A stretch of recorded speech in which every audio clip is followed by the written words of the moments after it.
Straight ലൈനിലേക്ക് സ്വാഗതം.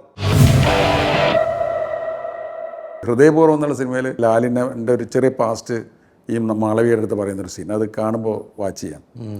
ആ ലെങ്തി ഷോട്ട് പണ്ട് സത്യനങ്ങൾ എന്നാണ് ഫഹദ് വിളിച്ചിരുന്നത്. ഷൂട്ടിംഗ് തുടങ്ങുമ്പോൾ ഒരു സത്യേട്ടെന്നാണ് വിളിക്കുന്നത്. നമ്മുടെ വീരപ്പൻ സത്യവനം കാടുകളിൽ വിരാജിച്ചിരുന്നൊരു കാലത്ത് ആ സമയത്ത് ഈ ദാസനും വിജയനും കൂടി വീരപ്പനെ പിടിക്കാൻ പോയാൽ എങ്ങനെയിരിക്കുമെന്ന് ചിന്തിച്ചിട്ടുണ്ടായിരുന്നു. കണ്ണീര് അല്ലെങ്കിൽ വേദന മനസ്സിൽ തട്ടുന്നത് ചിരിച്ചുകൊണ്ട് പറയുമ്പോൾ തന്നെയാണ്. ഉർവശി പറഞ്ഞ ഒരു ഡയലോഗാണ്. സത്യേട്ടൻ്റെ സിനിമയാണെങ്കിൽ ഞാൻ സുകുമാരി ചേച്ചിയുടെ അമ്മയുടെ അഭിനയിക്കുകയാണ്. നമ്മൾ അന്തിക്കാടൊക്കെ വീട്ടിലിരിക്കുമ്പോൾ ഗാനരചന സത്യൻ അന്തിക്കാട്, സംഗീതം യേശുദാസ്, ഇത് കേൾക്കാനുള്ളൊരു മോഹം. ജഗതിയുടെ അഭാവം മലയാള സിനിമയിൽ നമുക്ക് ഈ പറഞ്ഞ പോലെ ഒടുവിൽ ഉണ്ണേഷനും ശങ്കരാടിയും ഒക്കെ ഇല്ല എന്ന് പറയുന്നത്, ഇന്നസെൻ്റൊക്കെ ഇല്ല എന്ന് പറഞ്ഞ പോലെ തന്നെ രവീന്ദ്രൻ്റെ ആദ്യത്തെ പാട്ടും ചിത്രയുടെ ആദ്യത്തെ പാട്ടും എഴുതാൻ സാധിച്ചു എന്നുള്ളത് എൻ്റെ ഭാഗ്യമാണ്. ഇന്നസെൻ്റ് പോകുമെന്ന് ഞാൻ വിചാരിച്ചിട്ടില്ലായിരുന്നു.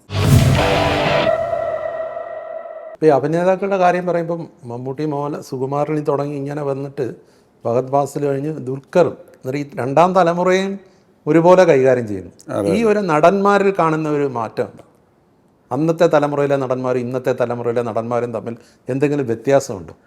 അല്ല, എനിക്ക് അങ്ങനെ ഒരു വലിയ വ്യത്യാസം ഫീൽ ചെയ്തിട്ടില്ല. കാരണം ആദ്യം തന്നെ ഇപ്പോൾ മമ്മൂട്ടിയുടെ മകൻ ദുൽഖർ സൽമാൻ വരുമ്പോൾ അല്ലെങ്കിൽ ഫാസിലിൻ്റെ മകൻ ഫഹദ് ഫാസിൽ വരുമ്പോൾ ഞാൻ ഇവരായിട്ട് സൗഹൃദത്തിലാവുകയാണ് ചെയ്യുന്നത്. അല്ലെങ്കിൽ മോഹൻലാലിനോടോ മമ്മൂട്ടിയോടോ ഉണ്ടായിരുന്നത് പോലെ തന്നെ എന്ത് തമാശയും പറയാവുന്ന ഒരു സൗഹൃദം, ഇതിൻ്റെ ഒരു അതിർവരമ്പ് ആരും തന്നെ ഇല്ലാതാക്കും. അപ്പോൾ നമുക്ക് ഇവരോട് കൂടി ചേരുമ്പോൾ എന്നെ പണ്ട് സത്യനങ്ങൾ എന്നാണ് ഫഹദ് വിളിച്ചിരുന്നത്. ഷൂട്ടിംഗ് തുടങ്ങുമ്പോൾ ഒരു സത്യേട്ടെന്നാണ് വിളിക്കുന്നത്, മനസ്സിലായില്ലേ? അപ്പോൾ അങ്ങനെ ഒരു അതിർവരമ്പ് ഇല്ലാതാകുമ്പോൾ നമുക്കതിൽ വലിയ വ്യത്യാസം. കാര്യം നമ്മളൊരു സീനിയർ മാനാണ് അല്ലെങ്കിൽ അച്ഛന്മാരുടെ കൂടെ ഉണ്ടായിരുന്ന ഒരാളാണെന്ന് തോന്നുമ്പോഴാണ് ഉണ്ടാകുന്നത്. ഇപ്പോൾ ആക്ടേഴ്സിന് ഇപ്പോൾ പണ്ടും ഇപ്പോഴൊക്കെ അങ്ങനെയാണ്. ഈ ഒരു നമുക്ക് സോമൻ സുകുമാരൻ മുമ്പുള്ള കാലഘട്ടത്തിന് ശേഷം നോക്കിക്കഴിഞ്ഞാൽ ഇവർ ഓരോരുത്തരും അവരവരുടെ സിനിമകൾ വരുമ്പോൾ ആ ക്യാരക്ടേഴ്സിനോട് ഉള്ള ഒരു നീതി പുലർത്താനുള്ള ശ്രമങ്ങൾ ഒരേപോലെ തന്നെയാണ്. പണ്ട് നമ്മൾ കേട്ടിട്ടുണ്ട്, ഇപ്പോൾ സോമൻ അല്ലെങ്കിൽ സുഖേട്ടൻ ഒക്കെ അവരുടെ ക്യാരക്ടേഴ്സ് നന്നാക്കാൻ വേണ്ടിയിട്ടുള്ള ഹോംവർക്കുകൾ ചെയ്യുമായിരുന്നു. അപ്പോൾ ഇതാ ഇവിടെ വരെ ചെയ്ത് കഴിയുമ്പോൾ സോമേട്ടൻ എൻ്റെ അടുത്ത് പറഞ്ഞിട്ടുണ്ട്, ഞാൻ പത്മരാജനെ കൊണ്ട് വഞ്ചിയിൽ അങ്ങനെ കായലിൽ പോയിട്ടുണ്ട്, താറാവുകാരുടെ ജീവിതം കാണാൻ പോയിട്ടുണ്ട്, ഇതാ ഇവിടെ വരെ അതൊക്കെ പറയാം. അപ്പോൾ ഒരു നല്ല ആർട്ടിസ്റ്റുകൾ എപ്പോഴും അതിനുള്ള ശ്രമങ്ങൾ നടത്താറുണ്ട്. എനിക്ക് തോന്നുന്നു ഇപ്പോൾ ഫഹദായാലും അല്ലെങ്കിൽ ഇപ്പം പുതിയ ആക്ടേഴ്സ് മാറ്റം അതിനപ്പുറത്ത് വരുന്ന നസ്ലിം വരെയുള്ള ആൾക്കാർ വളരെ സിൻസിയറായി അതിനെ സമീപിക്കുന്നവരാണ്. അതിലൊന്നും വലിയ മാറ്റങ്ങൾ. അവർ പഴയ രീതി, ഇവർ പുതിയ രീതിയൊന്നുമില്ല, രീതിക്കൊന്നും വ്യത്യാസങ്ങൾ. പക്ഷേ അന്തരീക്ഷത്തിൽ മാറ്റം വന്നു. എനിക്ക് തോന്നുന്നു പണ്ട് എല്ലാവരും ഒരുമിച്ചിരിക്കുകയും അത് മാറി കാരവൻ എന്നുള്ളൊരു ചേഞ്ച് വന്നു.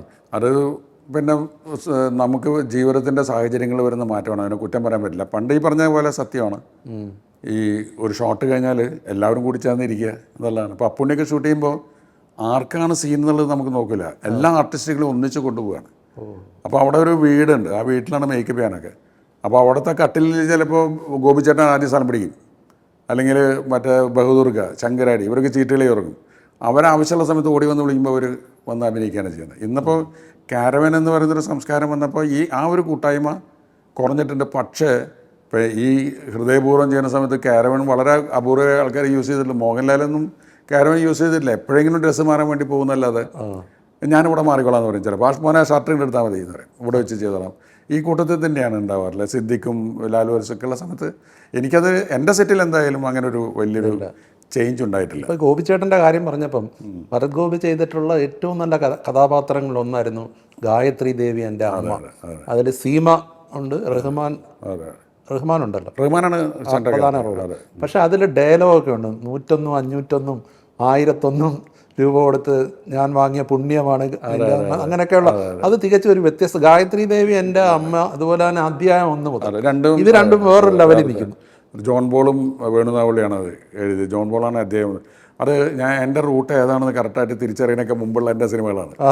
എന്തായാലും നല്ല സിനിമകളുടെ ഒരു വഴിയൊക്കെ പോകണമെന്ന് ഞാൻ ആഗ്രഹിച്ചിട്ടുണ്ട്.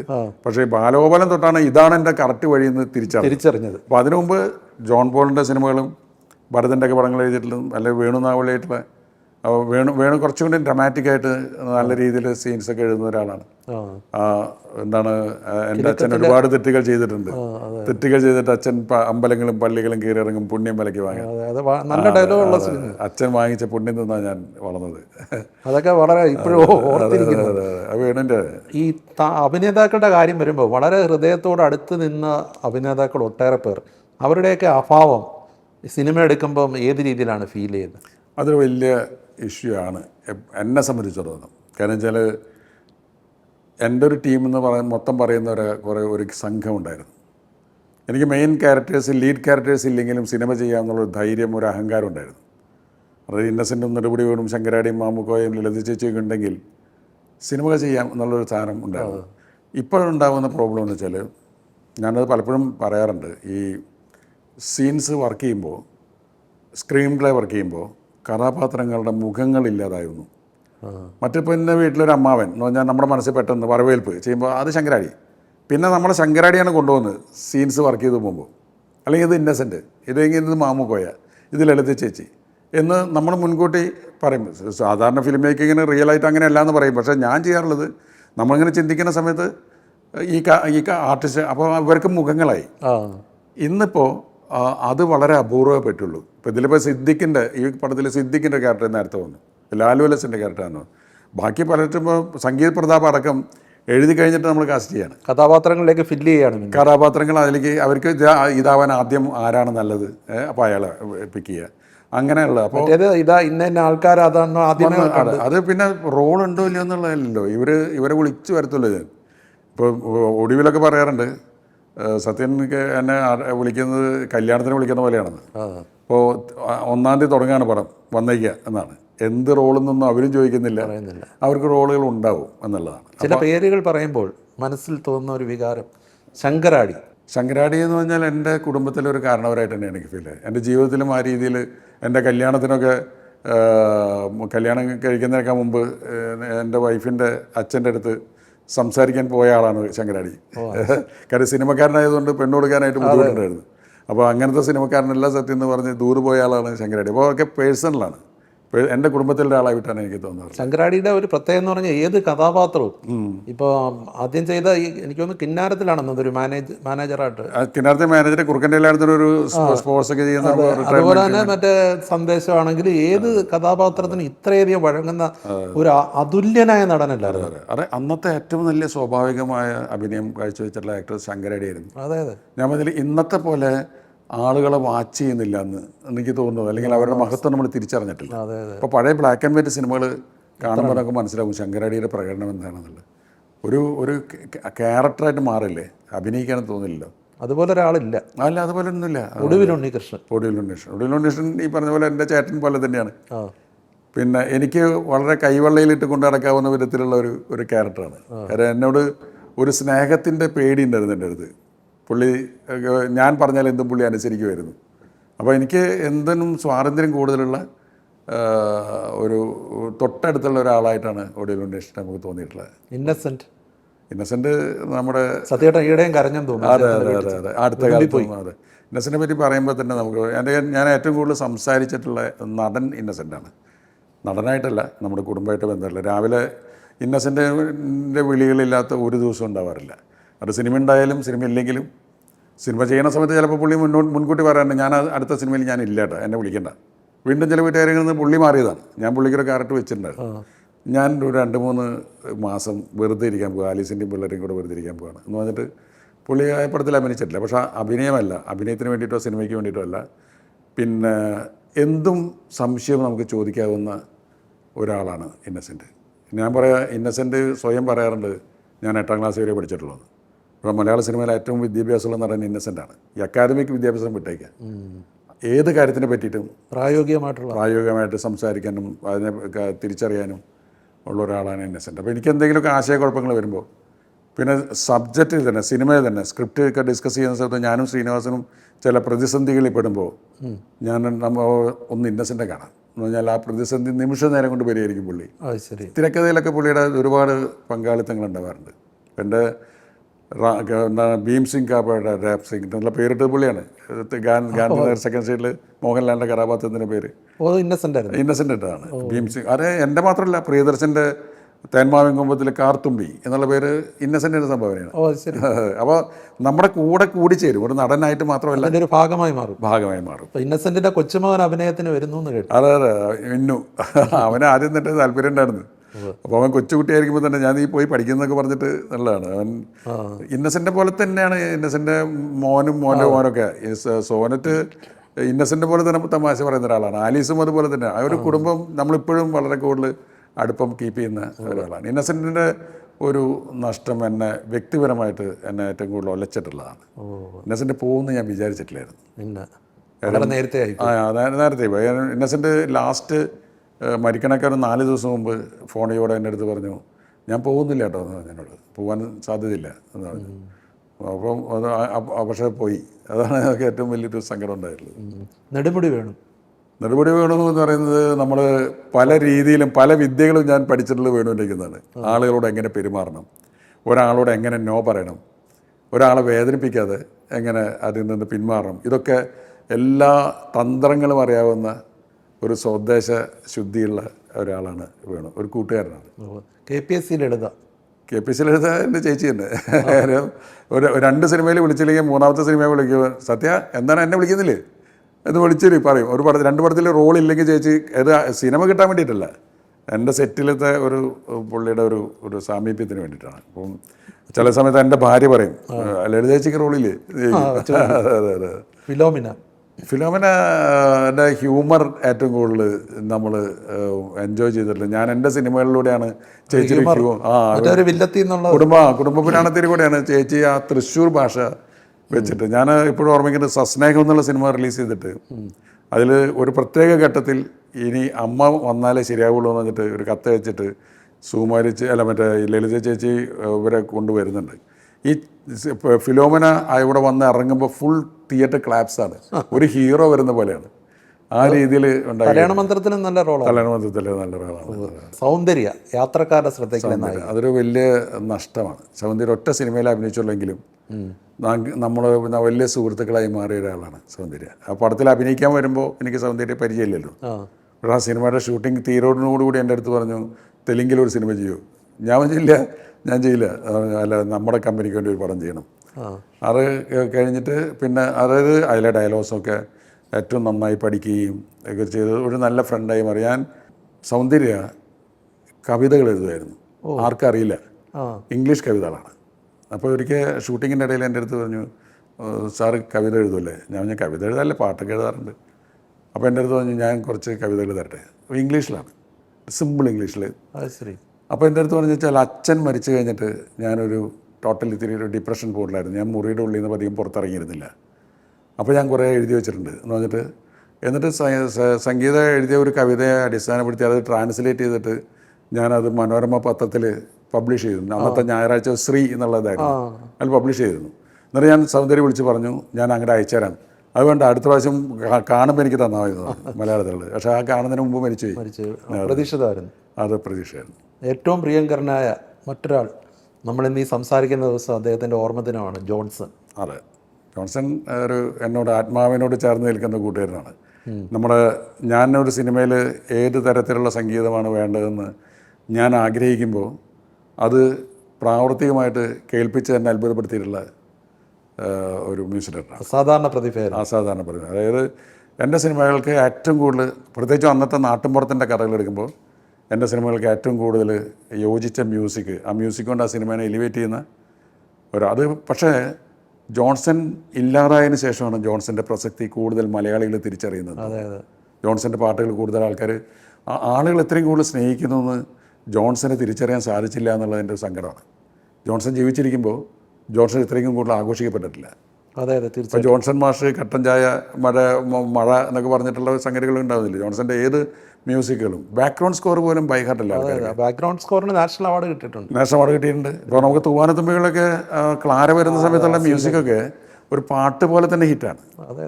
ജോൺസൺ എനിക്ക് എൻ്റെ മനസ്സിൽ ഏറ്റവും ചേർന്ന് നിൽക്കുന്ന, ഞാനൊരിക്കൽ ജോൺസണായിട്ട് തെറ്റി ഒരു തെറ്റെന്ന് വെച്ചാൽ ജോൺസണും ഞാനും തമ്മിലുള്ള ഒരു സൗഹൃദത്തിൻ്റെ പണക്കുണ്ടായിട്ട് ഒരു പടം ജോൺസൺ സ്റ്റാർട്ട് ചെയ്തിട്ട് ഞാൻ പാക്കപ്പ് ചെയ്യുകയും പുള്ളി വരുന്നില്ല എന്ന് പറഞ്ഞ് പോവുകയും ചെയ്തിട്ട് ഞാൻ വേറൊരു മ്യൂസിക് ഡയറക്ടർക്ക് വെച്ചിട്ട് അതിൻ്റെ റീ റെക്കോർഡിങ് ചെയ്യാൻ ശ്രമിച്ചു നോക്കി. പക്ഷേ ഞാൻ സാഷ്ടാംഗം തോൽക്കുകയും ജോൺസനെ വീണ്ടും കൊണ്ടുവരുത്തിയിട്ട് അത് ചെയ്യിക്കുകയും ചെയ്തു. അങ്ങനെ നമുക്കൊരു കോൺഫിഡൻസ് ആണ് ജോൺസൺ ചെയ്യുമ്പോൾ.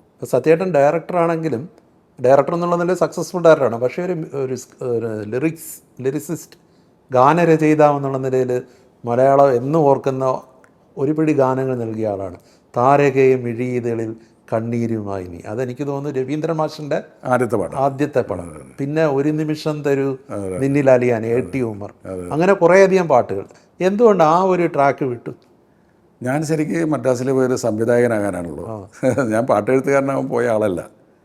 എൻ്റെ മനസ്സിൽ പണ്ട് തൊട്ടുണ്ടായിരുന്ന ഒരു ഏറ്റവും വലിയ ആഗ്രഹം, ലക്ഷ്യം ഈ സിനിമാ സംവിധായകനാവണമെന്നാണ്.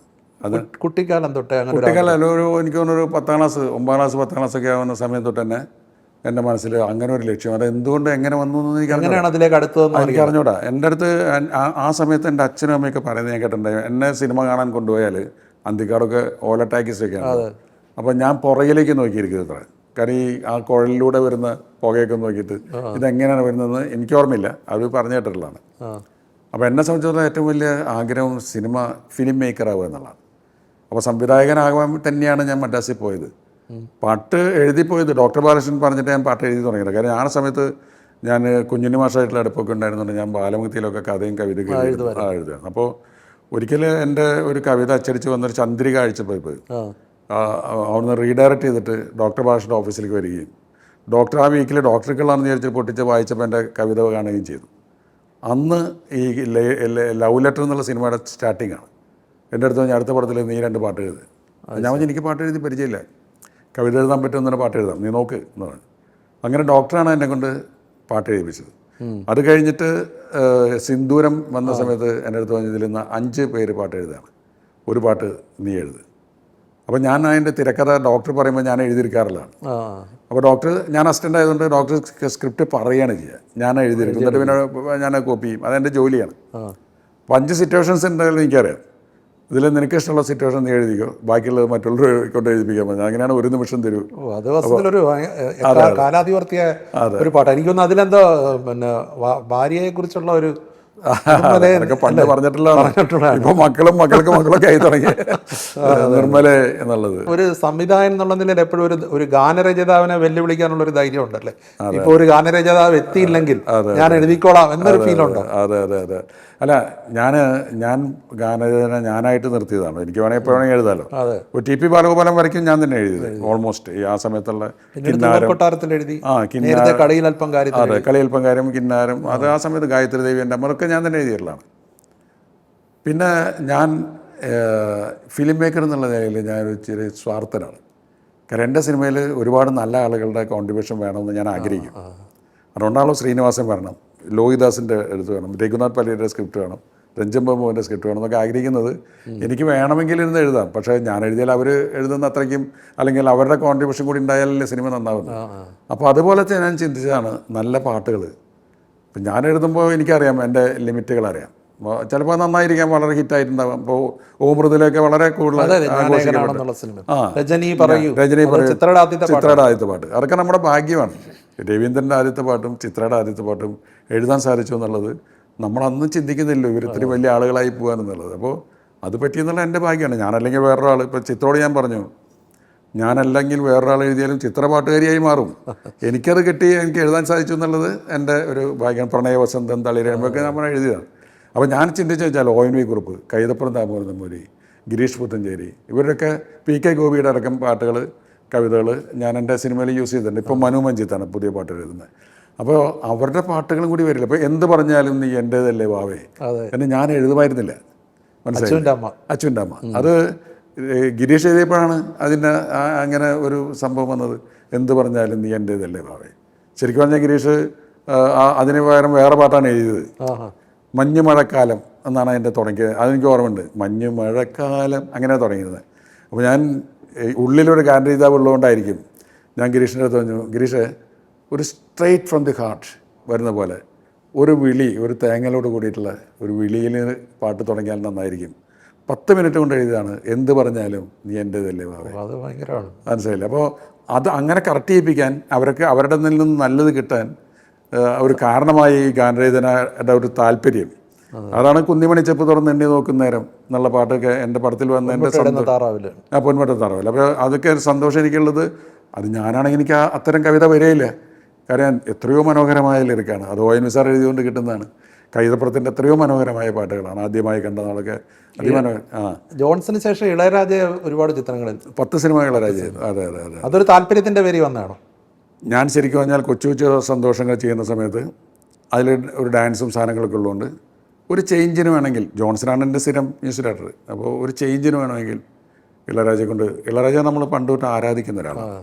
അപ്പോൾ ഇളയരാജയെ കൊണ്ട് ഒരു പടം ചെയ്യിക്കണം എന്ന് ആഗ്രഹം. പക്ഷേ ജോൺസൺ 10-27 പടങ്ങൾ ജോൺസൺ ചെയ്തുകൊണ്ട് എനിക്ക് ജോൺസനെ മാറ്റാനും പറ്റില്ല.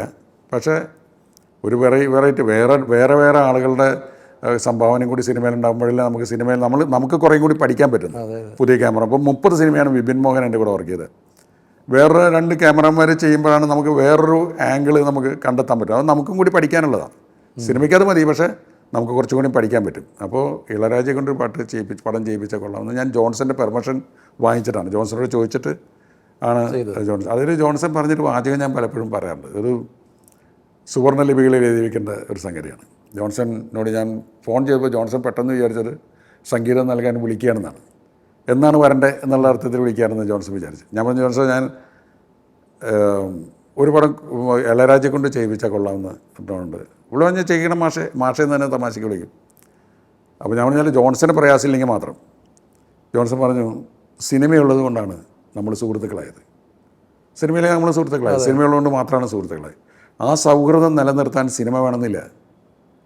അത് വല്ലാത്ത ഡയലോഗല്ലേ. അപ്പോൾ അങ്ങനെയാണ് നമ്മൾ ഇളയരാജയുടെ അടുത്ത് ചെല്ലുമ്പോൾ നമുക്കൊരു വലിയ ജീനിയസ് എൻ്റെ അടുത്താണ്. അപ്പോൾ ഫാസിലിനെ കൊണ്ടാണ് ഞാൻ വിളിച്ച് പറയിപ്പിച്ചത്. ഞാൻ ചെന്നു, 7 മണിക്ക് ഇളയരാജ വരുന്നു പറഞ്ഞു റെക്കോർഡിങ് തിയേറ്ററിൽ ഞാൻ കാണാൻ. ഫാസിൽ പറഞ്ഞു ടൈം വളരെ പെർഫെക്റ്റാണ്, സത്യത്തിന് 6:50 ആകുമ്പോഴേക്കും അവിടെ എത്തണം. ഞാൻ 6:45 അവിടെ ഹാജരാണ്. കറക്റ്റ് 7 മണിക്ക് നമുക്കത് വെച്ച് ക്ലോക്ക് വേണമെങ്കിൽ മാറ്റാം. ഇളയരാജ വരികയാണ്. അവിടെ വെച്ച് പരിചയപ്പെടുന്നു. ഒരു അത്ഭുതകരമായ സംഭവം. കൊച്ചു കൊച്ചു സന്തോഷങ്ങൾ 5 പാട്ട് കമ്പോസ് ചെയ്തത് രാവിലെ 7 മണി മുതൽ ഒരു 10:30-11 മണിയൊക്കെ ഉള്ളിൽ 5 പാട്ട് കമ്പോസ് ചെയ്യാണ്. അത്ര ഫാസ്റ്റാണ്. അപ്പോൾ ഞാൻ ഇതൊക്കെ എനിക്കിഷ്ടമായി. അതിൽ കോടമഞ്ഞ് എന്നുള്ള പാട്ട്, കനശ്യാമ എന്നുള്ള പാട്ട്. അപ്പോൾ ഞാൻ പുറത്ത് വന്നിട്ട് ഫാസിലിനെ വിളിച്ചു. എനിക്ക് ചെറിയൊരു ഡൗട്ട് ഫാസിലെ, ഈ പുള്ളിയോടുള്ള ആരാധന കൊണ്ട് പുള്ളി ചെയ്യുന്ന മ്യൂസിക്കൊക്കെ നല്ലതാണെന്ന് എനിക്ക് തോന്നുകയാണോ? കാര്യം ഇതൊക്കെ നല്ലതാണെന്ന് എനിക്ക് തോന്നുന്നു. ഞാൻ ഒരാഴ്ച കഴിഞ്ഞിട്ട് വരാമെന്ന് പറഞ്ഞിട്ട് പോയത് വീട്ടിൽ നിന്ന് കമ്പോസിങ് കഴിഞ്ഞിട്ട്. അന്ന് തന്നെ പോവാം, തിരിച്ചു പോകാം. അപ്പോൾ പുള്ളി പറഞ്ഞു 10 മണി വരെ എടുത്തോ. ഇളയരാജ സാറിന് ശരിക്കും ഞാൻ ഒരു 15 മിനിറ്റ് അതിലൊരു പാട്ടുണ്ടാക്കാൻ എന്നാണ്. അപ്പോൾ അതിൻ്റെ റീ റെക്കോർഡിങ് സമയത്ത് ഞങ്ങൾ രണ്ടുപേരും സംസാരിച്ച്, പുള്ളി ഗ്രാമത്തിൽ നിന്ന് വന്ന ഒരാളാണ്. പുള്ളിയുടെ അനുഭവങ്ങളൊക്കെ പറഞ്ഞ് നമ്മൾ വലിയ സൗഹൃദത്തിലായി.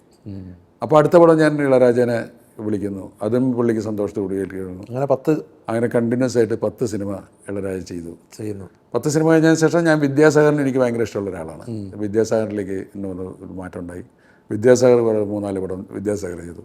ഇതൊക്കെ നമുക്ക്, ഞാൻ പറഞ്ഞില്ലേ, സിനിമ എന്ന് പറയുന്നൊരു ജോലി മാത്രമല്ല, അതിലേക്ക് ഇറങ്ങിക്കഴിഞ്ഞാൽ അത് നമ്മുടെ ഒരു ആനന്ദം കൂടിയായി മാറാണ്. നമ്മളെ എൻജോയ്. അപ്പോൾ നമ്മൾ പ്രതിഫലം നമ്മുടെ പ്രശ്നമല്ല, ഇതിൽ നിന്ന് കിട്ടുന്ന പ്രസിദ്ധി നമുക്ക് പ്രശ്നമല്ല, ഇത് ചെയ്യുക എന്നുള്ളതാണ് അതിൻ്റെ ഏറ്റവും വലിയ. ഈ ഗാനരചയിതാവെന്ന് പറഞ്ഞ കാര്യം ഒന്നുകൂടെ ഒന്ന് വരുമ്പോൾ, ഈ താരകെ മിഴിയിതളിൽ കണ്ണീരുമായി എന്നുള്ള ആ പാട്ടിൽ നോവുന്ന സ്വപ്നങ്ങൾ തൻ ചിതയിൽ നീ എരിയുമ്പോഴും കണ്ണീരിലൂടെ ചിരി തൂകുമോ. സത്യേട്ടൻ്റെ സിനിമകളുടെ ഒരു കണ്ണീരും ആ ഒരു കണ്ണീരും കൂടെ ചേരുന്ന ഒരു ചിരിക്കാണല്ലോ മനസ്സിൽ തട്ടുന്നത്. അല്ലേ? അതെ, അത് ഈ കണ്ണീര് അല്ലെങ്കിൽ വേദന മനസ്സിൽ തട്ടുന്നത് ചിരിച്ചുകൊണ്ട് പറയുമ്പോൾ തന്നെയാണ്. അത് TP ബാലഗോപാലൻ എമ്മയിലും ഗാന്ധി നർസക സ്ട്രീറ്റിലും സന്മനസ്സിലൊക്കെ നമുക്ക് കാണാം. മോഹൻലാൽ ചിരിച്ചുകൊണ്ടാണ് അതിൽ പറയുന്നതൊക്കെ. അപ്പോൾ അത് കണ്ണീരിലൂടെ ചിരി തൂക്കിയിട്ടാണ് സംസാരിക്കുന്നത്. ഇതന്ന് അങ്ങനെ തോന്നി, അത് അങ്ങനെ എഴുതിപ്പോയതാണ്. അല്ലാതെ അത് എൻ്റെ ഒരു മഹാപ്രതിഭയൊന്നുമല്ല. ഞാൻ ആ സമയത്ത് ആ ട്യൂണിട്ട് എഴുതിയ പാട്ടാണത്. അതെ, ശരി. ഈ പാട്ടുകളൊക്കെ ട്യൂണിട്ട് എഴുതിയതാണ്. അപ്പം അത് ഞാൻ പലപ്പോഴും പറഞ്ഞിട്ടുള്ളതുകൊണ്ട് ഞാൻ ആവർത്തിക്കുന്നില്ല. രവീന്ദ്രൻ ഒരു ട്യൂൺ ഇട്ട് എൻ്റെ അടുത്ത് വന്നപ്പോൾ ഞാനത് എഴുതാൻ പറ്റില്ല എന്ന് പറഞ്ഞു. ട്യൂൺ കേൾക്കാൻ പറഞ്ഞു. ചൂള എന്നുള്ള സിനിമയിലാണ്, ശശികുമാർ സാറ് ആണ് അത് ഡയറക്റ്റ് ചെയ്തത്. അപ്പം അന്ന് ഞാൻ ചന്ദ്രകുമാർ വർക്ക് ചെയ്യുന്ന പടത്തിൽ അല്ലെങ്കിൽ JC ഡയറക്റ്റ് ചെയ്യുന്ന പടത്തിലൊക്കെ ഞാൻ അസിസ്റ്റൻ്റായിട്ട് വർക്ക് ചെയ്യുന്ന പടത്തിലാണ് ഞാൻ പാട്ട് എഴുതാറുള്ളൂ. അതെൻ്റെ കംഫർട്ടാണ്. ബാക്കി പുറമെന്ന് ആരെങ്കിലും വിളിച്ചാൽ ഞാനില്ല, അത് എൻ്റെ ജോലിയല്ലല്ലോ. ഗാനരചന എന്ന് പറഞ്ഞാൽ ഞാൻ ഒരു തൊഴിലായിട്ട് എടുത്തിട്ടില്ല. അപ്പോൾ ഇത് കുറച്ചും കൂടി കംഫർട്ടബിളാണ്. JC സാറിൻ്റെ പടം ആരും അന്യരല്ല, അതിൽ മോഹം മുഖപടം പണിഞ്ഞു എന്ന് പറഞ്ഞ പാട്ടൊക്കെ ഉണ്ട്. അപ്പോൾ അതൊക്കെ നമ്മുടെ സന്തോഷമാണ്. ഇപ്പോൾ ശശികുമാർ സാറിൻ്റെ പടത്തിൽ പാട്ട് എഴുതുന്നു പറഞ്ഞപ്പോൾ ഞാൻ വീണ് പോയത്, ഈ മേക്കപ്പ് മാൻസ് അസോസിയേഷനാണ് ആ പടം പ്രൊഡ്യൂസ് ചെയ്തത്, ചൂള. എൻ്റെ അടുത്ത് പറഞ്ഞ് യേശുദാസാണ് മ്യൂസിക്. അപ്പോൾ പെട്ടെന്ന് നമ്മൾ യേശുദാസ്, അപ്പോൾ വെച്ചാൽ നമ്മൾ അന്തിക്കാടൊക്കെ വീട്ടിലിരിക്കുമ്പോൾ ഗാനരചന സത്യനന്ദിക്കാട്, സംഗീതം യേശുദാസ് എന്ന് കേൾക്കാനുള്ളൊരു മോഹം, ഒരു കുട്ടി ഉണ്ടല്ലോ ഉള്ളിൽ. ഞാൻ ഏറ്റു. പക്ഷേ ദാസേട്ടൻ പറഞ്ഞു നിങ്ങൾ രവീന്ദ്രനെ കൊണ്ട് മ്യൂസിക് ചെയ്യും, കുളത്തുപുഴ രവി ഡബിങ് ആർട്ടിസ്റ്റ്. അങ്ങനെ ഇവർ വന്നിടത്ത് നിരാശാജനകമായിട്ടെന്ന് പറഞ്ഞു കുളത്തുപുഴ രവിയാണ് മ്യൂസിക് ചെയ്യുന്നത്. അപ്പോൾ തന്നെ ഞാൻ വിചാരിച്ചു മുങ്ങാമത്, പക്ഷേ ഞാൻ ഏറ്റുപോയി. അങ്ങനെയാണ് രവിനെ എനിക്ക് പരിചയമുണ്ടായിരുന്നത്. രവീന്ദ്രൻ നേരെ എന്നെ ഒരു വലിയ കറുത്തൊരു വലിയ ടാപ്പ് റെക്കോർഡറും കൊണ്ട് ഡോക്ടർ ബാലകൃഷ്ണൻ്റെ ഓഫീസിലേക്ക് കയറി വരിക. സത്യ, നമ്മളാണ് ചെയ്യാൻ പോകുന്നത്, ഞാനൊരു നല്ല ട്യൂൺ ഉണ്ടാക്കിയിട്ടുണ്ട്, എനിക്കപ്പം തന്നെ ഇഷ്ടമായില്ല. ഞാൻ പറഞ്ഞു ഞാൻ എഴുതിയിട്ട് രവീന്ദ്രൻ ട്യൂൺ ചെയ്താൽ മതി. ഇളരാജും സലിജോദരൊക്കെ ചെയ്യുന്ന അവർ മലയാളികളല്ലാത്തതുകൊണ്ട്, രവി മലയാളിയാണല്ലോ. അവിടെ സത്യം ഇതൊന്ന് കേൾക്ക് എന്ന് പറഞ്ഞിട്ട് ഓൺ ചെയ്യാൻ പോയപ്പോൾ ഞാനത് ഓഫ് ചെയ്യും. ഞാൻ പറഞ്ഞു എനിക്ക് കേൾക്കണ്ട, ഞാൻ എഴുതിയിട്ട് നമുക്ക് രവീന്ദ്രനെ ട്യൂൺ ചെയ്ത് നോക്ക്. അങ്ങനെ ഞാൻ കേൾക്കാൻ സമ്മതിക്കാതെ ഞാൻ പുറത്തേക്ക് ഇറങ്ങുമ്പോൾ യാചാനുബാഹുവായ രവീന്ദ്രൻ, ഞാനൊന്ന് ചെറിയ ആളാണ്, മെലിഞ്ഞിട്ടാണ്, ഡോർ ക്ലോസ് ചെയ്തിട്ട് നിന്നിട്ട് ഈ താരക എന്നുള്ള പാട്ടിൻ്റെ ട്യൂൺ ചൊല്ലുകയാണ്, പാടുകയാണ് ഉറക്കെ. പുള്ളി ഗായകനല്ലേ, അതെ അതെ, പാടാനായിട്ട് വന്ന് ദേവരാജ മാസ്റ്ററുടെ അവസരം ചോദിച്ചാൽ ഞാൻ അന്തം വിട്ട് പോയി ആ ട്യൂൺ കേട്ടിട്ട്. അന്ന് വരെ നമ്മൾ കേൾക്കാത്ത വിധത്തിലുള്ള ഒരു വെറൈറ്റി മ്യൂസിക്കാണ് താരകയുടെ. ലാ ലാ ലാ എന്ന് പറഞ്ഞിട്ട് അപ്പം തന്നെ താരക എന്നുള്ളൊരു വേർഡ് എൻ്റെ മനസ്സിൽ വന്നു. ഞാൻ സാഷ്ടാംഗം അടിയറവ് പറഞ്ഞ് മെഴുകിതളിൽ കണ്ണീരുമായി മെഴുകിതളിൽ കണ്ണീരുമായി ഞാൻ എഴുതിയത്. അത് രവീന്ദ്രൻ എന്നുള്ളൊരു പ്രതിഭയെ ഞാൻ തിരിച്ചറിയാൻ വൈകിയതാണ്. അതാണ് ചില പേരുകൾ കൂടി, അതായത് ഉർവശി. എന്താണ് ആ നടിയെക്കുറിച്ച്? ഉർവശി എന്നെ അത്ഭുതപ്പെടുത്തിയ പെർഫോമറാണ്. പൊന്മുട്ടയുടെ താറാവ് എന്നുള്ള സിനിമയിലാണ് ഉർവശി ആദ്യമായിട്ട് എന്നെ എടുത്താക്കിയിരിക്കുന്നത്. അപ്പോൾ ആ പടത്തിൽ കുറച്ച് സീൻസ് കഴിഞ്ഞപ്പോൾ ഞാൻ KPSL എഴുതിനെ വിളിച്ച് പറഞ്ഞു, ഉർവശി നമ്മൾ കാണുന്ന പോലെ ഒരു ചെറിയ മീനല്ല കേട്ടോ, കാര്യം എന്ത് പറയുമ്പോഴും ആ പറയുന്നതിനേക്കാൾ അപ്പുറത്ത് പെർഫോം ചെയ്ത് കാണിക്കുകയാണ്. അപ്പോൾ എന്നെ അത്ഭുതപ്പെടുത്തിയ ഇതാണ്. അതുകൊണ്ടാണ് പിന്നെ ഉടനെ മഴവിൽക്കാവടിയിൽ ശരിക്കും പറഞ്ഞാൽ കുറച്ച് സീൻസേ ഉള്ളൂ, ഒരു തങ്കത്തോണി എന്നുള്ള പാട്ടും അതിൽ സ്റ്റേറ്റ് അവാർഡാണ്.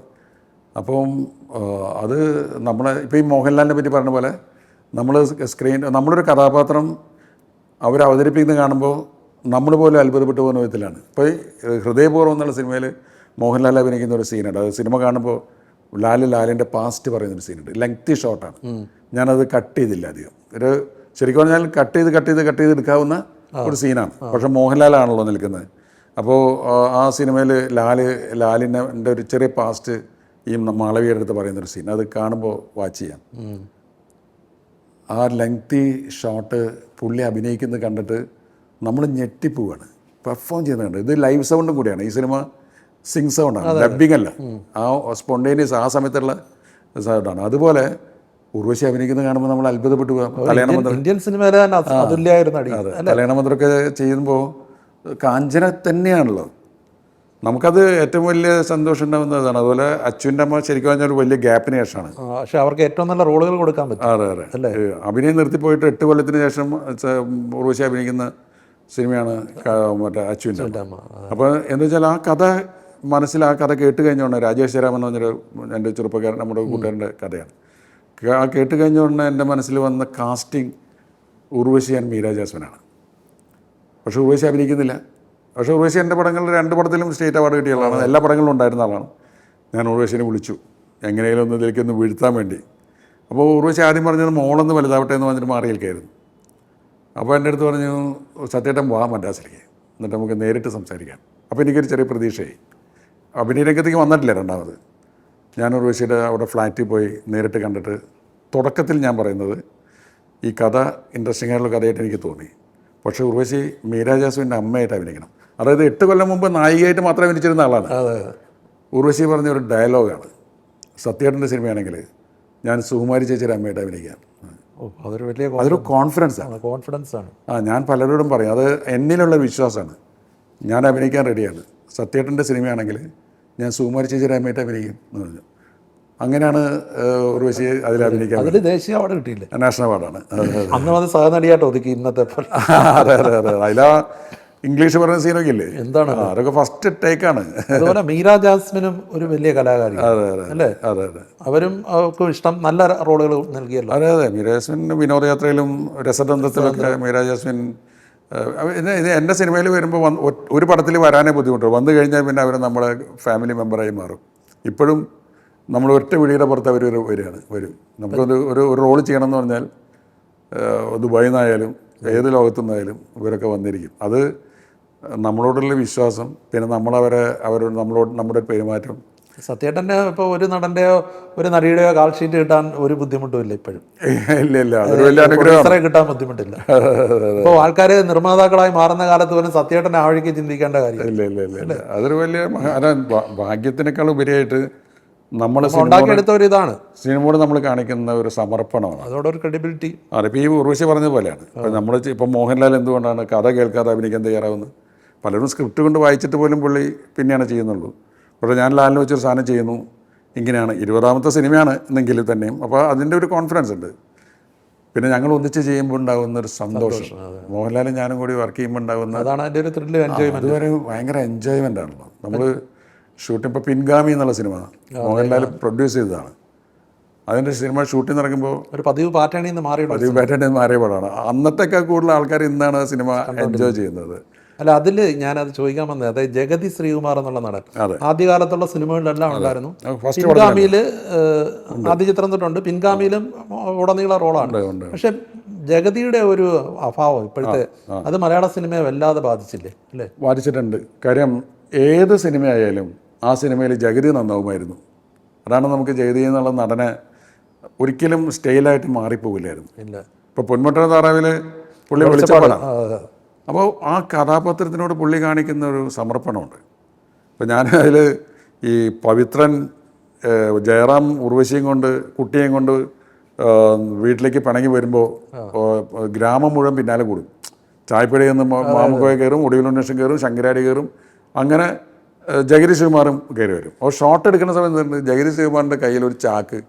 ഞാൻ ചെറുതാണ് ജഗതി അല്ല വെളിച്ചപ്പാട് ചില സ്ഥലത്ത് നിറയ്ക്കാൻ പോയിട്ടുണ്ടാവും. അപ്പോൾ അവിടെ നിന്ന് കിട്ടിയ നെല്ലും സാധനങ്ങളൊക്കെ ആയിരിക്കാം പുള്ളി പറയാൻ, ഞാൻ പറഞ്ഞിട്ടല്ല. എന്നിട്ട് ചെയ്തിരിക്കുന്നത് ഈ യൂണിറ്റ് ബോയ്സിൻ്റെ ട്രോളി ട്രാക്കിൻ്റെ ആപ്പ് മരക്കഷ്ണങ്ങൾ ഇടുന്ന ചാക്കില്ലേ, ആ ചാക്ക് വാങ്ങിച്ച് തൊള്ളിട്ടിരിക്കുകയാണ്. എന്നാൽ ആ ചാക്ക് കൊണ്ടാണ് പുള്ളിയുടെ നടത്തുന്നത്. പുള്ളിയുടെ മുടി അടയ്ക്കുന്ന അത് എന്തൊരു ഒബ്സർവേഷൻ ആണെന്ന് നോക്ക്. അപ്പോൾ പുള്ളിയുടെ ക്യാരക്ടർ അതിൽ കൂടാനുള്ള കാരണം പുള്ളി പറഞ്ഞത് എവിടെയെങ്കിലും പറയെടുക്കാൻ പോയിട്ടുണ്ടാവാം. ആ സമയത്തായിരിക്കും ഈ ഘോഷയാത്ര പോകുന്നുണ്ട്, നേരെ അതിൻ്റെ കൂടെ കൂടി. അപ്പോൾ ഒരു പ്രോപ്പർട്ടി കയ്യിൽ. ജഗതിയുടെ അഭാവം മലയാള സിനിമയിൽ നമുക്ക് ഈ പറഞ്ഞ പോലെ ഒടുവിലുണ്ണേഷനും ശങ്കരാടിയും ഒക്കെ ഇല്ല എന്ന് പറയുന്നത്, ഇന്നസെൻ്റൊക്കെ ഇല്ല എന്ന് പറഞ്ഞ പോലെ തന്നെ അത് വലിയ നഷ്ടം. പിന്നെ ഇതൊക്കെ അങ്ങനെ വന്ന് പോവല്ലേ, നമുക്ക് എല്ലാം നേരിട്ടല്ലേ പറ്റും, അല്ലല്ലോ. ഇപ്പം നയൻതാര എന്നുള്ള ഇപ്പോഴത്തെ തമിഴകത്തെ അല്ലെ ദക്ഷിണേന്ത്യയിലെ സൂപ്പർ താരത്തെ അവതരിപ്പിച്ചത് സത്യേട്ടനായിരുന്നു. അവരിൽ കണ്ട പ്രത്യേകത എന്താണ്? നയൻതാരയിൽ ഞാൻ ആദ്യം തന്നെ കണ്ടത് അവരുടെ ഒരു ഫേസിലെ അപ്പിയറൻസിലെ കോൺഫിഡൻസാണ്. നയൻതാര ഒരു അഭിനയ പരിചയമുള്ള കുട്ടിയായിരുന്നില്ലല്ലോ. അതെ അതെ. തിരുവല്ലയിൽ ഡയാന കുര്യൻ. അപ്പോൾ അവരുടെ ഒരു ഫോട്ടോ ആണ് ഞാൻ ആദ്യം കാണുന്നത് ഒരു പരസ്യത്തിൽ. അപ്പോഴാണ് നമുക്കൊരു കോൺഫിഡൻസ് ഉള്ള മുഖം എന്ന് തോന്നുന്നത്. പിന്നെ എനിക്ക് നായികനെ കിട്ടിയിട്ടില്ല. ഞാൻ പടം തുടങ്ങി, കാര്യം ഷീലയാണല്ലോ പ്രധാന വേഷം മനസ്സിനക്കരെ. നായിക നമുക്ക് ആരെങ്കിലും വരും എന്ന് വിചാരിച്ചിട്ട് ഒരു പുതിയ ആളുണ്ടായാൽ നല്ല, കാര്യം ഷീല ഇപ്പുറത്ത് നിൽക്കുന്നതുകൊണ്ട് വളരെ പ്രസിദ്ധയായ ഒരു നായിക അപ്പുറത്ത് വേണ്ടെന്ന് എനിക്ക് തോന്നിയിരുന്നു. ഷീലയാണ് ഞാൻ പ്രൊജക്റ്റ് ചെയ്യുന്നത്. അപ്പോൾ പുതുമുഖം ഉണ്ടായാൽ നല്ലതാണ്. അങ്ങനെ പുതിയ ട്രൈ ചെയ്ത് കിട്ടുന്നില്ല പലരും, പല കാരണങ്ങൾ. ഈ ഫോട്ടോ കണ്ടപ്പോൾ ഞാൻ അന്ന് മണർകാട് മാത്യുവാണ് വനിതയുടെ എഡിറ്റർ. ഞാൻ മണർകാട് മാത്യുവിനെ വിളിച്ചപ്പോൾ മണർകാട് പറഞ്ഞു എനിക്ക് പരിചയമുള്ള കുട്ടിയാണ്. വനിതയുടെ കവർ പേജ് വന്നു. അപ്പോൾ ഞാൻ കണ്ടത് ഒരു പരസ്യത്തിലായിരുന്നു, ശലഭസുന്ദരി എന്ന് പറഞ്ഞൊരു ഒരു പരസ്യത്തിനാണ്, വനിതയിലെ വന്ന പരസ്യം. അപ്പോൾ പുള്ളിയുടെ നമ്പർ വാങ്ങിച്ചിട്ട് ഞാൻ വിളിച്ചു. ഞാനത് നയൻതാരയുടെ ഡോക്യുമെൻ്ററിയിൽ പറഞ്ഞിട്ടുണ്ടത്. അപ്പോൾ നയൻതാര ആദ്യം ഹലോ ഞാൻ സത്യനന്ദിക്കാടാണ്, ഞാൻ സാറിനെ തിരിച്ചു വിളിക്കാം, കാരണം ഇത് ആരെങ്കിലും പറ്റിക്കുകയാണെന്നാണ് പുള്ളി വിചാരിച്ചത്. എന്നെ തിരിച്ചു വിളിച്ച് അപ്പോൾ എൻ്റെ അടുത്ത് പറഞ്ഞു ഞാൻ അഭിനയിച്ചിട്ടില്ല ഇതുവരെ, ഞാൻ പറഞ്ഞു എനിക്കൊന്ന് കണ്ടാൽ കൊള്ളാമെന്നുണ്ട്, അച്ഛനോടും അമ്മോടും കൂടിയിട്ടൊന്ന് പറ്റിയ വരുമെന്ന് വെച്ചാൽ ഞാൻ ഷൊർണ്ണൂർക്ക് പട്ടാമ്പിയിലായിരുന്നു ഷൂട്ടിങ്. അങ്ങോട്ട് വന്നു നല്ല കോൺഫിഡൻസുള്ള ഫേസൊക്കെയാണ്. അപ്പോൾ ഞാൻ കുറച്ച് ഷോർട്സൊക്കെ എടുത്തു ചുമ്മാ നോക്കി. അത് കഴിഞ്ഞിട്ട് ഒരു 4 ദിവസത്തിന് ശേഷമാണ് ഞാൻ ഈ കുട്ടി തന്നെ ചെയ്താൽ മതിയെന്ന് തീരുമാനിക്കുന്നത്. ഞാൻ വിളിച്ചപ്പോൾ എൻ്റെ അടുത്ത് പറഞ്ഞു ഞാൻ വരുന്നില്ല. ഞാൻ പറഞ്ഞു എന്താണ്? അപ്പോൾ പറഞ്ഞല്ല വീട്ടിലെ ചില ബന്ധുക്കൾക്ക് താല്പര്യമില്ല സിനിമയിൽ അഭിനയിക്കുന്നത്. അപ്പോൾ ഞാൻ പറഞ്ഞു എനിക്കെന്ന് വെച്ചാൽ ഈ ക്യാരക്ടറിൻ്റെ മുഖമായിട്ട് ഇവൾ വളരെ മാച്ച് ചെയ്യുന്നതായിട്ട് ഫീൽ ചെയ്തു, ഗൗരി ആയിട്ട്. അപ്പോൾ ഞാൻ പറഞ്ഞു ഡയാനിക്ക് ഇഷ്ടമാണോ അഭിനയിക്കാൻ? അതെ. അച്ഛനമ്മയ്ക്ക് വിരോധമുണ്ടോ? ഇല്ല. വാ ഇങ്ങോട്ട്. അങ്ങനെ നിർബന്ധപൂർവ്വം നടത്തിയ വരവ് അങ്ങോട്ട് മൊത്തം ഇന്ത്യ മുഴുവൻ നന്നായിട്ട് പൊലിച്ചു അല്ലേ? അതെ, അതൊക്കെ അവരുടെ കഴിവ് കേട്ടോ. ഇന്ന് അവരുമായിട്ട് കോണ്ടാക്ട് ഉണ്ടോ? കോണ്ടാക്ട് ഉണ്ട്, ഇടയ്ക്ക് വിളിക്കും. ആ ഒരു ഫ്രീഡം ഉണ്ട്. ഞാനൊരിക്കലും ഈ കൂടുതൽ സ്വാതന്ത്ര്യം മിസ്യൂസ് ചെയ്യാറില്ലാത്ത ഒരാളാണ്. ഞാൻ എൻ്റെ പടത്തിൽ കൂടെ വന്നു എന്നുള്ളതുകൊണ്ട് ഞാൻ വീണ്ടും പടങ്ങളിലേക്ക് വിളിക്കുകയോ അല്ലെങ്കിൽ എന്നും വിളിച്ച് അങ്ങനെയൊന്നുമില്ല. അത് ആ സിനിമയിൽ അഭിനയിക്കാൻ അവർ നന്നായിരുന്നു. പിന്നെ അവർ വളർച്ച മുഴുവൻ അവരുടെ കഴിവുകൊണ്ടാണ്. അവരെ കുറിച്ച് പറയാറുണ്ട് ആദ്യകാല പരിചയമൊന്നും കാണിക്കാറില്ല, അങ്ങനെയുള്ള ഒരാളല്ല. അല്ലല്ല, കല്യാണത്തിന് തന്നെ എൻ്റെ അടുത്ത് ഞാൻ ടിക്കറ്റ് അയച്ചാൽ ഞാൻ ടിക്കറ്റ് അയക്കാനാ ഞാൻ വന്നോളാന്ന് പറഞ്ഞു. മനസ്സിലായി. ആകെ 200 പേരുണ്ടായിരുന്നുള്ളൂ കല്യാണത്തിന് അന്ന്. അതിൽ എന്നെ വിളിച്ചിരുന്നു കേരളത്തിൽ നിന്ന്. എനിക്ക് തോന്നുന്നു ഞാനും ഡയറക്ടർ സിദ്ദിഖാണ് അന്നുണ്ടായിരുന്നു. സിദ്ദിഖാന്ന് വന്നില്ല, കല്യാണത്തിന് വന്നില്ല. പിന്നെ ദിലീപ് ഉണ്ടായിരുന്നു അന്ന്. വേറെ അധികം ആൾക്കാരൊന്നും വിളിച്ചിട്ടുണ്ടായിരുന്നില്ല. അപ്പോൾ ആ ഒരു സ്നേഹം എപ്പോഴും കാണിക്കാറുണ്ട്. എപ്പോഴെങ്കിലും ഇപ്പോൾ അനൂപിൻ്റെ വരനെ ആവശ്യമുണ്ടെന്നുള്ള സിനിമ കണ്ടിട്ട് എന്നെ വിളിച്ചിട്ട് പറഞ്ഞാൽ അവനൊന്ന് ഫോൺ കൊടുക്കണം, എനിക്ക് അവനോട് സംസാരിക്കണം. എന്നിട്ട് ഞാൻ അവന് ഫോൺ കൊടുത്ത് അവനോട് സംസാരിച്ചു. പിന്നെ ഒരിക്കൽ ഒരു സിനിമ ഷൂട്ടിംഗ് നടക്കുമ്പോൾ അതിൻ്റെ തൊട്ടടുത്ത് നയൻതാര വേറെ പടത്തിന് വന്നിരിക്കുന്നു. അവിടുന്ന് ഞാനിവിടെ ഉണ്ടെന്ന് പറഞ്ഞിട്ട് ഓടി വന്ന് നമ്മുടെ അടുത്തേക്ക്. അങ്ങനെയൊക്കെയുള്ള പക്ഷേ അത് നമ്മളെന്താ വെച്ചാൽ നമ്മളതൊരിക്കലും മിസ്യൂസ് ചെയ്യുന്നില്ല. ഉള്ള സ്വാതന്ത്ര്യം അവിടെ യൂസ്. അപ്പോൾ അവർക്ക് അറിയാം. അപ്പോൾ അന്ന് എൻ്റെ അടുത്ത് പുള്ളി മെസ്സേജ് അയച്ചിട്ട് എനിക്ക് ഞാൻ വന്ന് പോയിട്ട് താങ്കളാണ് എനിക്ക് ഇങ്ങനെ ഒരു ലോകത്തിൻ്റെ ഡോറ് തുറന്നു തന്നത്. ഞാൻ കണ്ടിട്ടുള്ള ഏറ്റവും എനിക്ക് വളരെ ബഹുമാനമുള്ള ഒരാളാണ്. നിങ്ങൾ ആഗ്രഹിക്കുന്ന പോലെ അഭിനയിച്ച് വളരാൻ പറ്റുമെന്ന് എനിക്ക് അറിഞ്ഞുകൂടാ, ഞാൻ അതിന് ട്രൈ ചെയ്തുകൊണ്ടിരിക്കുകയാണ് എന്നൊക്കെ പറഞ്ഞിട്ടൊക്കെ നല്ല ഒരു മര്യാദയുള്ള പെൺകുട്ടിയാണ്. അത് ഞാൻ കണ്ട പ്രത്യേകത ഒരു കോൺഫിഡൻസ് ഉള്ള ഫേസ്. ആ കോൺഫിഡൻസ് തന്നെയാണ് നയൻതാരനെ എന്ന് ഉയർത്തിയിരിക്കുന്നത്. സിദ്ദിഖ് എന്നുള്ള നടൻ, സിദ്ദിഖ് ശരിക്കും പറഞ്ഞാൽ നമ്മൾ ഗോപിച്ചേട്ടൻ്റെയും നെടുമുടി വേണുവിലേക്കും മുന്നേ കമ്പയർ ചെയ്യാവുന്ന ഒരു നടനാണ്. അങ്ങനെ അത് സിദ്ദിഖിൻ്റെ അഭിനയിച്ചുള്ള ഒരു വളർച്ചയാണ്, ഭയങ്കരമായ വളർച്ച. അപ്പോൾ മോഹൻലാൽ നമുക്ക് ആദ്യത്തെ സിനിമ തൊട്ട് നമ്മളത് കണ്ടെത്തി. പക്ഷേ സിദ്ദിഖ് അഭിനയിച്ച് ഇപ്പോൾ ഹൃദയപൂർവ്വത്തിലൊക്കെ അതിമനോഹരമായിട്ടാണ് പെർഫോം ചെയ്തിരിക്കുന്നത്. സിദ്ദിഖ് ഞാൻ പലപ്പോഴും പറയും, ചിലപ്പോൾ ഗോപിച്ചേട്ടൻ ഓർമ്മ വരും, ചിലപ്പോൾ നെടുമുടി വേണുവിന് ഓർമ്മ വരും. ആ റേഞ്ചിലേക്ക് വരുന്ന ഫ്ലെക്സിബിളാണ്. ഒരു ക്യാരക്ടർ ക്ലീനായിട്ട് മനസ്സിലാക്കാനും ആ ക്യാരക്ടറായിട്ട് മാറാനും പറ്റുന്ന ഒരു ആളാണ്. പിന്നെ ഏറ്റവും കൂടുതൽ കോപ്പറേറ്റ് ചെയ്യുന്ന ഒരു. ഇപ്പോൾ ഈ ഹൈക്കോടതി ജഡ്ജി PV കുഞ്ഞകൃഷ്ണൻ്റെ ഒരു നിരീക്ഷണം അത് കഴിഞ്ഞ ആഴ്ച വന്ന വാർത്തയാണ്. അതായത് ഒരു കൊല്ലത്തുള്ള ഒരു അമ്മയ്ക്ക് ജീവനാംശം കൊടുക്കുന്നതിനുള്ള കുടുംബ കോടതി വിധിയെ എതിർത്തുകൊണ്ട് മകൻ അപ്പീൽ പോയി. അന്നേരം അമ്മമാരോട് ക്രൂരത കാണിക്കരുതെന്ന് പറഞ്ഞുകൊണ്ടായിരുന്നു PV കുഞ്ഞികൃഷ്ണൻ്റെ വിധി. അതിൽ പറയുന്നുണ്ട് മക്കളുടെ വീട് അമ്മയാണെന്ന്. നരേന്ദ്രൻ മകൻ ജയകാന്തൻ വക ആ സിനിമയിലൊരു ഡയലോഗ് ഉണ്ട്, സ്നേഹമുള്ളവർ കാത്തിരിക്കുന്നത് എവിടെയാണോ അതാണ് വീട്. റൈറ്റ് അല്ലേ? ശ്രീനിവാസന്റെ ഡയലോഗ്. ഞാൻ ഈ വിധിയുടെ അത് വായിച്ചു വായിച്ചില്ല കേട്ടോ, ഞാൻ കണ്ടില്ല. ഈ PV കുഞ്ഞകൃഷ്ണൻ എന്ന് പറയുന്നത് നമ്മുടെ മറ്റേ ഒക്കെ അഭിനയിച്ച അദ്ദേഹത്തിന്റെ കൈതപ്രത്തിന്റെ ബ്രദർ, ദേവിയുടെ ആങ്ങളാണ്, കൈതപ്രത്തിന്റെ ഭാര്യയുടെ ചേട്ടൻ, അനിയൻ. വളരെ നല്ലൊരു നിരീക്ഷണം. അന്നേരം ആ നിരീക്ഷണം കണ്ടപ്പോൾ എനിക്ക് ഇത് ഓർമ്മ വന്നു. സത്യമാണ്. ഇപ്പൊ നമ്മള് ഹൃദയപൂർവ്വത്തിലേക്ക് വരാം. 28-ാം തീയതി റിലീസാണ്. എന്താണ് പ്രതീക്ഷ?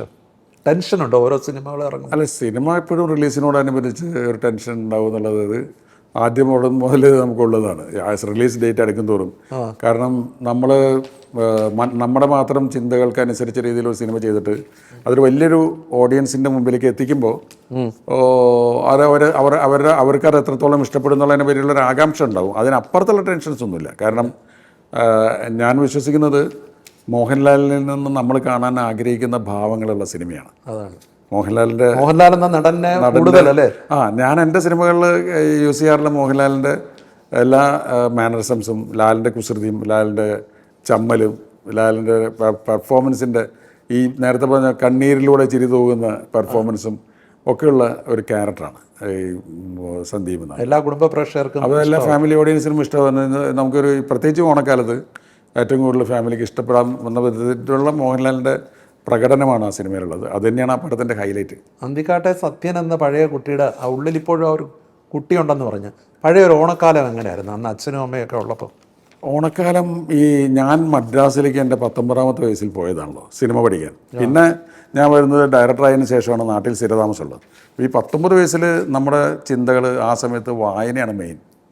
ലൈബ്രറികളിൽ മെമ്പർഷിപ്പ് എടുത്തിട്ട് 2-3 ലൈബ്രറികളിൽ മെമ്പർഷിപ്പ് എടുക്കുകയും സ്കൂൾ വിട്ട് നിന്ന് സൈക്കിളെടുത്ത് ലൈബ്രറികളിലേക്ക് പോയും പുസ്തകങ്ങൾ വാങ്ങിക്കുകയും. അപ്പോൾ അന്നത്തെ ഓണക്കാലത്തെ ഏറ്റവും വലിയ ഓർമ്മ എന്ന് പറയുന്നത് ഓണപ്പതിപ്പുകളാണ്. ഇന്നത്തെ പോലെയല്ല, അന്നത്തെ ഓണപ്പതിപ്പുകളിലെ ഏറ്റവും നല്ല കഥകൾ വരുമായിരുന്നു. അതെ, വളരെ ഒ വിജയൻ, MT, മുകുന്ദൻ്റെ ഒക്കെ ഏറ്റവും നല്ല കഥകൾ വന്നിരുന്നത് അന്നത്തെ ഓണപ്പതിപ്പുകളാണ്. അപ്പോൾ എൻ്റെ ഓണക്കാലം ശരിക്കും പറഞ്ഞാൽ കൂടുതൽ ഈ കളികളെക്കാളും ഒക്കെ കൂടുതലായിട്ട് ഈ ഓണപ്പതിപ്പുകൾ സംഭരിക്കുകയും അത് വായിക്കുകയും ചെയ്യുന്നതിലാണ്. പിന്നെ കൂട്ടുകാരായിട്ടുള്ള ഓണക്കോടിയൊക്കെ വാങ്ങി കിട്ടും. ഓണക്കോടിയൊക്കെ ഓണത്തിൻ്റെ രസകരണം പൊതുവായിട്ടുണ്ടാവും. നാട്ടിൻപുറത്തെ ഓണം എങ്ങനെയാണോ അതിനപ്പുറത്ത് നമുക്ക് ഈ നമ്മളിപ്പുറത്ത് നിന്നിട്ട് പഴയ ഓണക്കാലത്തിനെ പറ്റി പറയുന്ന നൊസ്റ്റാൾജിയ അങ്ങനെയൊന്നുമില്ല. നമുക്ക് ആ സമയത്ത് ഉള്ളത് ഏറ്റവും വലിയ സന്തോഷം എന്ന് പറഞ്ഞാൽ ഓണക്കാലത്ത് ഓണപ്പതിപ്പുകൾ വായിക്കാൻ പറ്റും. പിന്നെ കുറച്ച് വെക്കേഷൻ അവധിയുണ്ട്. പിന്നെ കൂട്ടുകാരുണ്ട്. സ്വാഭാവികമായിട്ടും ഈ പലതരം കുളങ്ങളുണ്ട് നാട്ടിൽ, പല കുളങ്ങൾ, അതായത് വലിയ വിശാലമായ കുളം, ചെറിയ കുളം. അപ്പോൾ ഇവിടെയൊക്കെ കൂട്ടുകാരുടെ കൂടെ നീന്തി കുളിക്കുക, മനസ്സിലായില്ലേ? അതൊക്കെ അന്നത്തെ ഒരു ഏറ്റവും വലിയ വിനോദമാണ്. ഇന്ന് നമുക്ക് മറ്റേ ഇന്ന കുളത്തിൽ കുളിക്കാൻ പോകാം. അവിടെ പോയിട്ട് കണ്ണൊക്കെ ചോമ്പിച്ചിട്ടേ വരും, എന്നിട്ട് അടിയെ കൊള്ളും വീട്ടിൽ നിന്ന്. സത്യേട്ടനെ രസിപ്പിക്കുന്ന ചിത്രങ്ങളുണ്ടോ? ഏറ്റവും കൂടുതൽ രസിപ്പിക്കുന്ന മറ്റൊരു സംവിധായകൻ്റെ സിനിമ? അയ്യോ, അത് എല്ലാം ഒരുപാട് ആളുകളുണ്ടല്ലോ. ഏറ്റവും കൂടുതൽ പ്രിയൻ്റെ സിനിമകളൊക്കെ നമ്മൾ തന്മാകുമ്പത്തും കിലുക്കൊക്കെ കണ്ടു കഴിഞ്ഞാൽ ഞാൻ കിലുക്കൊക്കെ കണ്ട് ചിരിച്ചിട്ട് അന്ന് തന്നെ ഞാൻ വിളിച്ചിട്ട് പ്രിയനെ അഭിനന്ദിച്ചിട്ടുണ്ട്. പ്രിയദർശൻ്റെ സിനിമകളാണ് ആ സമയത്ത് ഏറ്റവും കൂടുതൽ ചിരിപ്പിച്ചത്. ഞാൻ സിദ്ദിഖ് ലാലിൻ്റെ പടങ്ങൾ, ഇതൊക്കെ നമ്മളെ ഏറ്റവും കൂടുതൽ ചിരിപ്പിക്കുന്ന. ഇപ്പോൾ ഈ അടുത്ത കാലത്ത് തന്നെ ഒന്നാത്താൻ കേസോട് എന്നുള്ള പടം, അതൊക്കെ നമ്മളെ ആനന്ദിപ്പിക്കുന്നത്, നമ്മളെ ചിരിപ്പിക്കുന്നതാണ്. നാടോടിക്കാറ്റിന് ഒരു 2ാം ഭാഗം ഉണ്ടായി. 2ാം ഭാഗമല്ല, 4ാം ഭാഗമാണ് വേണ്ടത്. കാര്യം 2ാം ഭാഗം പട്ടണപ്രവേശം അതുണ്ടായി. 3ാം ഭാഗം ചെയ്തത് മറ്റേ മറ്റേ അമേരിക്കയിൽ വെച്ചിട്ട് പ്രിയദർശൻ്റെ പടമായിരുന്നു 3ാം ഭാഗം ഉണ്ടായിരുന്നത്. അക്കരെ 4ാം ഭാഗമാണ് ഉണ്ടാവുന്നത്. 4ാം ഭാഗം ഉണ്ടാവില്ല. എന്താ വെച്ചാൽ ഒന്നാമത് ദാസനും വിജയനും മാറിപ്പോയി. നമ്മുടെ മനസ്സിലുള്ള ദാസനും വിജയനും നമുക്ക് എന്താണ് വിജയ ഈ ബുദ്ധി നേരത്തെ തോന്നാതിരുന്നത്, എല്ലാത്തിനും അതിൻ്റെതായ സമയമുണ്ട് ദാസ എന്ന് പറയുന്ന ആ ദാസൻ്റെയും വിജയൻ്റെയും പ്രായം മാറിപ്പോയി. അപ്പോൾ ഈ ദാസനും വിജയനും വെച്ചിട്ട് ഇപ്പോൾ നമുക്ക് ചെയ്യാൻ പറ്റില്ല. ആ 2ാം ഭാഗം എടുക്കണമെന്ന് ആഗ്രഹിക്കുന്ന വേറെ ചിത്രമുണ്ട്? ഇല്ല, ഞാൻ അത് അങ്ങനെയല്ല. ഞാൻ ശരിക്കും എടുക്കണം വിചാരിച്ചിരുന്നത് നാടോടിക്കാറ്റ് തന്നെയായിരുന്നു അന്നത്തെ കാലത്ത്.